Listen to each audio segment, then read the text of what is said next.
노년의 품격 가꾸기 51,112번님께 드리는 아침 인사. 머릿말 선행의 마음을 돌아보며 오늘 하루를 시작하기 전에 먼저 우리 스스로에게 따뜻한 칭찬의 말을 건네는 것으로 시작하고 싶습니다. 지금까지 쉼없이 열심히 살아온 번님의 인생을 진심으로 칭찬합니다. 번님의 노력은 결코 헛되지 않았습니다. 오늘은 우리가 오래도록 들어왔던 착한 일의 의미를 조금 다르게 바라보려 합니다. 겉으론 남을 위한 일 같지만 사실은 나 자신을 위한 것일 수도 있다는 이야기입니다. 양나라 무제와 달마대사의 일화. 중국 남북조 시대에 불교를 열렬히 후원하던 양나라 무제라는 임금이 있었습니다. 그는 절을 세우고 스님을 공양하고 수많은 불경을 필사하며 이렇게 물었습니다. 내가 지금까지 쌓은 공덕이 얼마나 되겠소? 그러자 달마대사는 단호하게 대답했습니다. 아무 공덕도 없습니다. 무제는 놀라 물었습니다. 어찌 그럴 수 있소? 나는 불법을 지키며 수많은 자비를 베풀었는데. 달마는 조용히 말했습니다. 그대의 자비는 세속의 공덕일 뿐 참된 깨달음에서 우러난 것이 아니기 때문이요. 그 마음엔 여전히 내가 공을 세웠다는 생각이 있습니다. 이 일화는 1500년이 지난 지금도 우리 마음을 찌릅니다. 선행의 뿌리에 이기심이 있다는 깊은 통찰을 보여주기 때문입니다. 이타심은 이기심에서 비롯된다는 말의 의미. 이타심, 즉 남을 위하는 마음이 정말로 이기심에서 비롯된다는 주장은 오래된 심리학적 철학적 논쟁의 주제입니다. 이 말은 순수한 이타심은 존재하지 않는다는 인간 이해에서 출발합니다. 심리학자와 철학자들, 특히 프로이트, 홉스, 애덤 스미스 등은 이렇게 말합니다. 인간은 타인을 돕더라도 궁극적으로 자기 내면의 만족을 위해 행동한다. 즉 남을 돕고 나서 느끼는 따뜻함, 죄책감에서 벗어나는 심리적 안도, 사회적 명예나 인정을 얻는 보상. 이런 것들이 무의식적으로 자신의 이익을 충족시키기 때문에 그 행위의 뿌리는 이기심이라는 겁니다. 이타심조차 나의 행복을 위한 또 하나의 이기심이라는 겁니다. 이걸 심리학에서는 이타적 이기주의 올트루이스틱 이고이즘이라고 부릅니다. 그렇다면 세상의 수많은 기부행위도 모두 이기심일까? 심리학적으로 보면 그렇다고 완전히 부정할 수는 없습니다. 기부자는 도움을 주며 자신도 행복감을 얻습니다. 이걸 도움 주는 자의 행복 기버즈 하이라고 부릅니다. 하지만 중요한 건 동기의 순도보다 결과적으로 타인에게 도움이 되었는가입니다. 동기가 섞여 있어도 선한 결과를 낳는다면 그것이 세상을 바꾸는 힘이다.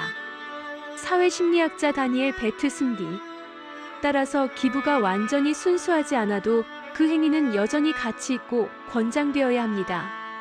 비난보다 권장되어야 하는 이유는 첫째, 인간의 본성은 섞여 있다. 완전한 이타심은 불가능할지라도 이기심 속에 이타심의 씨앗이 있다면 그것을 길러야 합니다. 둘째, 행위는 감정보다 앞선다. 처음엔 명예나 보상을 바라보고 시작한 기부라도 반복되면 진심으로 변합니다. 프로이트의 행동이 감정을 형성한다는 논리. 셋째, 사회적 파급 효과.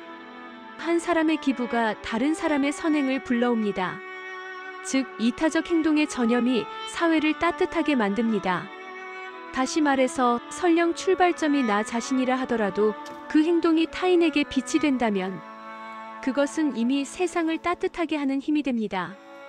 처음엔 명예를 바라보고 한 선행도 거듭되면 진심이 되고 그 마음은 결국 맑아집니다. 선한 행동은 마음을 닦는 거울이기 때문입니다. 동서양의 대표적 자선행위 사례. 1. 앤드루 카너기. 철강왕으로 거부가 되었지만 부자는 죽기 전에 재산을 사회에 돌려야 한다는 신념으로 전 세계에 공공도서관 2,500개를 세움. 부의 사회 환원의 상징. 빌 앤드 멜린다 게이츠 재단. 전 세계 질병 퇴치, 교육 기회 확대, 백신 보급에 수백억 달러 기부. 세계의 불평등 해소를 위한 지속적 시스템 자선의 모델. 3. 법정 스님. 무소유의 철학으로 유명. 자신이 받은 인세 전액을 어려운 이웃과 청년 불자들에게 기부. 청빈 속의 나눔의 모범. 4. 손정희. 동일본 대지진 당시 1억 달러와 평생 급여 전액을 기부. 기업의 사회적 책임을 실천. 5. 세종대왕. 훈민정음 창제 자체가 가장 위대한 지식의 자선행위. 지식을 나눔으로 백성을 깨우친 문화적 자선. 종교마다 말하는 자선의 참뜻. 이슬람에서는 자선을 자카트 JKAT라 부르며 신앙의 5기둥 중 하나로 삼습니다. 그 이유는 3가지입니다. 부의 순환 부자는 하나님의 대리인으로서 가난한 자를 돌보아야 함. 영혼의 정화 자선을 통해 탐욕을 씻고 신의 뜻에 가까이 가야 함. 사회적 평화 빈부격차를 줄여 공동체를 지키는 장치. 즉 자선은 선택이 아니라 신앙의 실천입니다. 불교에서는 무공덕의 선행을 말합니다. 공덕이란 선행을 통해 얻는 복입니다. 그런데 부처님은 이렇게 말씀하셨습니다. 착한 일을 하되 그 공덕을 바라지 말라. 바라면 이미 탐심이 섞인 것이다. 그 마음속 탐심을 비워내는 것이야말로 진정한 자비입니다. 비록 완전한 무공덕은 어렵더라도 그 방향으로 가려는 마음이 곧 수행의 길입니다.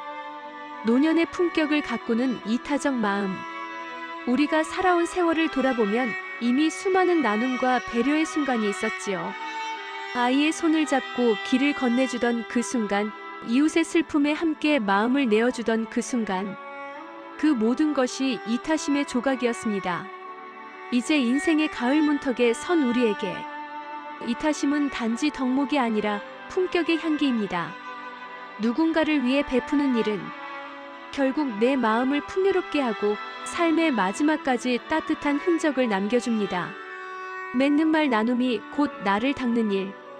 달마대사는 무공덕을 말했지만 우리는 그 경지에 이르지 못하더라도 그 길 위에 서 있으려 합니다. 이타심이 이기심에서 비롯되었을지라도 그 마음이 세상을 밝히는 등불이 된다면 그것이 바로 인생의 품격 아닐까요? 오늘도 작지만 따뜻한 손길 하나가 우리의 하루를 아름답게 채워가길 기도합니다. 오늘의 배경음악 요한 제바스티안 바흐 지선상의 아리아. 감사합니다.